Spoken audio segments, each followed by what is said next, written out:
Hello गाते को सनाम को सगुन जोहार मसीदा ऑफिशियल यूट्यूब चैनल रे आपे सनाम को सगुन दाराम तबे गाते को आपे चेक लेका मेना पे आसो कनाई आपे मौज और नपाय गे मेना पे तेहिन दिन रे आर इन हो मौज और नपाय गे हिनन तबुना तबे गाते को देलाबुन तेहिना वीडियो रे अबो बुन गालमरा मिटेन खबर बखरा बुन गालमरा और नुआ खबर दो अडी दुख रिया खबर कना आदो चित दुख रिया खबर कना और चित खबर कना नुआ गे तेहिना नुआ वीडियो रे अबो बुन गालमरा और नित हो अब आदिवासी समाज रे से संताल समाज रे नौका बड़ी बड़ी अंधा पतियो से अंधविश्वास मिना जे मेनते हड़ा जीवी हताव रे हो लाजा बतर बांग बन अटकारेत कना आदो नुआ खबर तीना दुख मिना तीना तकलीफ मिना तीना माने घरंज रे तीना कष्ट को बुझाव कदा से कष्ट को अटकार केते उनको अडी मारंग कदम को उठाव केदा और मिटन परिवार रेन हड़ को गज सफा के को आदो गाते को नुआ गज गपज नुआ अंधा पतियो नित हबी हो मेना गया जहां दो अब हड़ हपन से आदिवासी को अडी गान बोन ऑल पढ़ावना एनते हो नुआ दो नितो बांग चाबाव कना आदो नुआ चित लेकाते चाबा चित लेकाते बन चाबाया नुआ को बखरा ते हो अब नुआ को वीडियो बन गालमरा आदो देलाबन बिना बिलम कते नुआ वीडियो बन स्टार्ट कारगे तबे गाते को नुआ दो ओना पेपर कटिंग कना जहां रे दो नुआ घटना घटावकन तबे गाते को नुआ दुख खबर दो भारत दिसम रिया बिहार राज्य रिया कना और नुआ दो पूर्णिया जिला रिया कना नुआ दो अडी दुख खबर दो नुआ कना जे उराव परिवार रेन हड़ पूर्णिया डिस्ट्रिक्ट रे बिहार रिया पूर्णिया डिस्ट्रिक्ट रे आतो nyutum दो ना बन दिसेत कान तबना वीडियो रे बन ले दाड़े कना ओना पेपर कटिंग हा इन लगाव का कना वीडियो रे ओना रे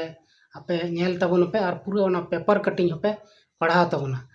इन दो इसलिए बन पढ़ाव तबना चेदा से नोंडिन पढ़ाव खाय वीडियो अडी मरांग हुयु तबना और अब नेल रे थोड़ा दिक्कत ᱧᱚᱜ बन अटकारा उन समय बबन एम दाड़े ओना इयते शॉर्टकट रे इन लय तबना जे नुआ घटना दो अडी दर्दनाक घटना कना अडी बड़ी घटना कना चेदा से ओंडे दो अंधा पतियो कते डन मेन कते मोड़े गोटेन हड़ को सेंगेल तेको जरेट गज के को माने पेट्रोल को दुला को और मचिस को छोरा को माने जीवत ते उनको दो को जरेट के को बयहा से गाते को अडी दुख रिया कथा कना से दुख रिया खबर कना नवा दो चेदा से जुदी आम कटी मारंगेम लो कना तिना आठ हसुआ मेनखान ओना आतुरेन हड़ तिना निर्दया मेना को तिना पापी हड़ मेना को जे मेनते उनको डन मेन कते को जेरे गज के को जुलू सेंगेल जीवत तिको जुलू सेंगेल को झुंडिया को नय नंका नेतार जुग रे हुयु कना नवा डन प्रथा नित हबी बांग चलाव कना गति को बांग चाबाव कना चिदा से नित हो नय नंका गजो कना को गजे को ओकारेन गुरु से कमरुए लय दिया आम दो उनी गी जम के मिया हनी गी नंका के मिया हनी गी हनका के मिया बस हेज कते सीधा उनको दको गजे को और को नय नडे पूर्णिया रे दको जरेट के को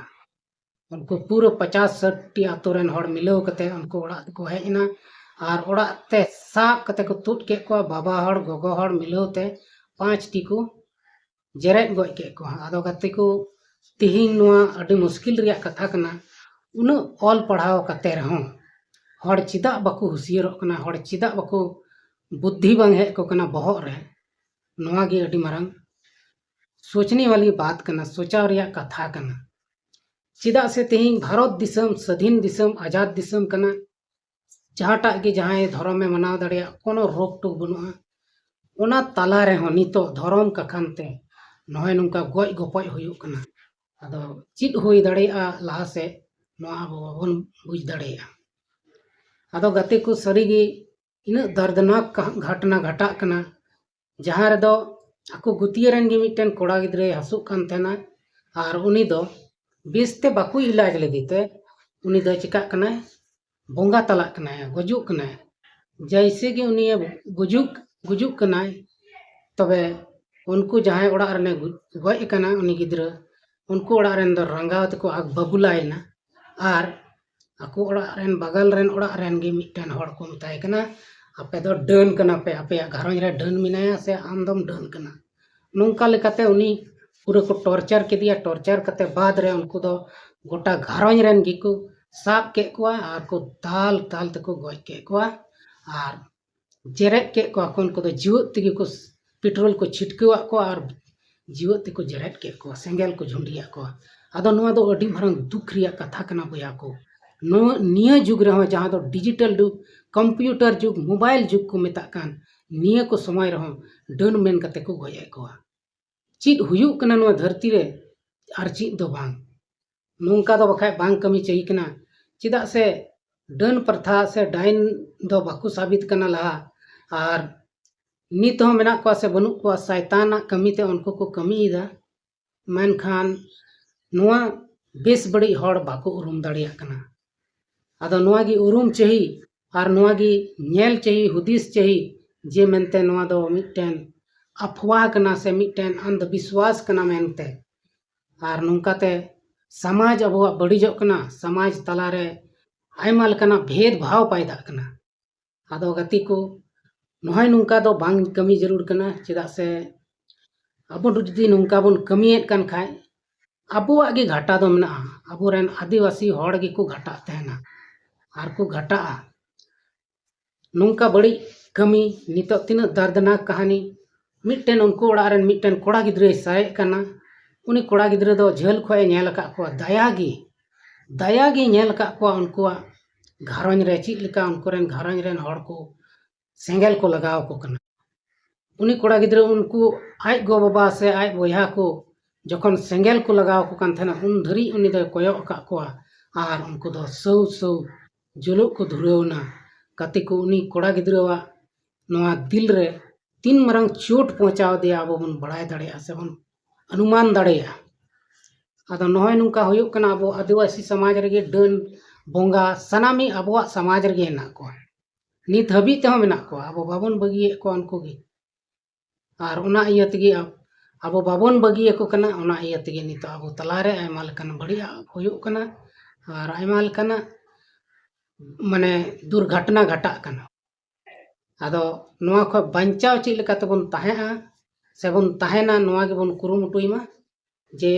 नोआ डन कथा दो औड़िया कना ओना रे आलोबन विश्वासमा आलोबन पतियमा ओना इया तगे अब नितो सोशल मीडिया रे आयमा लेकाना वीडियो हजुक कना जे हुदिस जरूर कना से बहुत प्रकार के लटू लटू समस्या समाज रे हुयुक कना आदो नोंका दो बांग कमी जरूर कना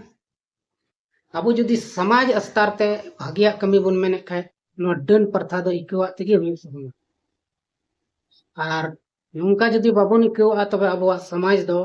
नोंका लिचड़ गे तहना और कीरा हुआ गे तहना हनी डन मिताय में नए डन मिताय में नोंका ते अब तपान झगड़ा ते बन तहना आदो गति को एंडे कान मा तबे तेहिया वीडियो रे इनका गे न्यापामो कान तबना आरो नेक्स्ट वीडियो रे बन न्यापाम करना तब तक के लिए सनाम कुगे इंग सेन खन मुचे जोहार। Thanks for watching.